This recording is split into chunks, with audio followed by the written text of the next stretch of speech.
the bond that I felt, it was like that brotherly friendship bond, but it was so deep. It was as deep as the mother's bond with the baby. It was just as deep, but it was a Mm, different reflection. It was these mm, guys, and their bond was so tight. It was like they were best friends for lifetime after lifetimes after lifetimes, or like mm, dimensions. Like their love and their bond crossed dimensions. I experienced it, and I was just like I in this life I'm a woman, right? I'm not I'm never going to experience a brother to a brother, mm, what that feels like. But in that moment, I experienced what a brother to a brother's love felt like. And it was so like the camaraderie is unbreakable. It was beautiful. And so when I experienced that, like I just like automatically started walking over to the water more, right? And the thing is it happened.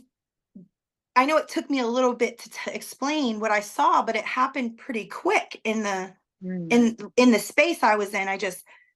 I saw that, I felt that at the same time. I saw mm, that, felt that, you know what I mean? And mm, I immediately was drawn to the water more. The veil was still very thin for mm, me. Like, especially I've always been gifted. So then now my gifts have like expanded way more, because it's like so the veil is always very thin for me. I'm always communicating with spirit. I always feel my ancestors. I feel energy very easy, and what I would say, like, to take from that, there's things in life that leads us to these moments of fate that we mm, sometimes we can't even control, and it might be even the worst moments of our lives, the worst dark nights that you can think of. But if we allow God to comfort us and just love us and hold us in those moments, then we're not going to, even if we experience death, we're still going to experience the life and the love of what spirit has to offer. And that yeah. is the only thing that kept me alive. And so now it's like, now I use all my gifts and everything that I can do to be able to spread the word about like what source did for me, and how it was revealed to me and how it's changed, my life completely. And correct me if I'm wrong or if you know something to add to what I know.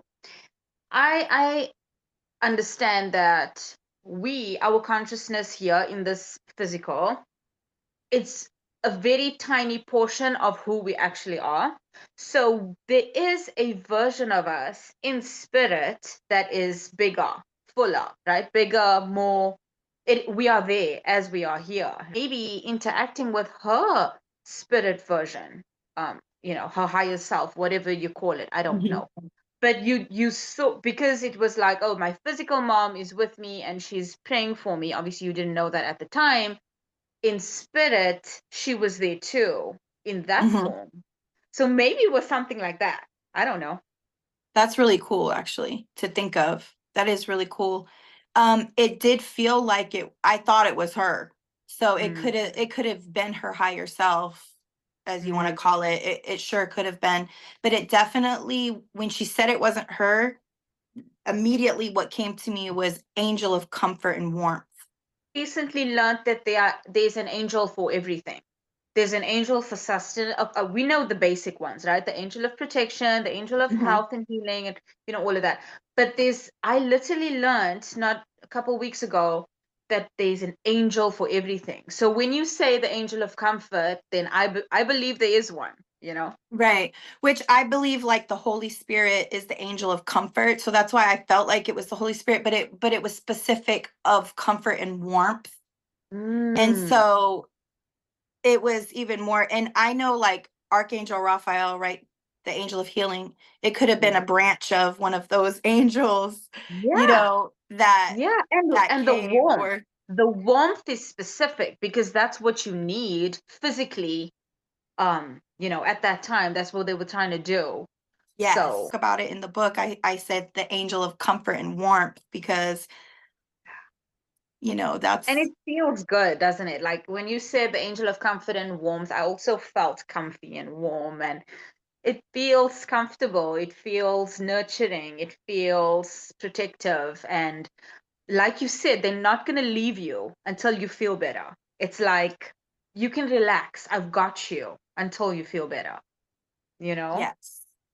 Yes. And whenever your flesh is that weak, your spirit has to be that strong to be able to say, okay, because that's how I was able to anchor in and I believe stay here. Oh, Because yeah. I literally was like ready to go.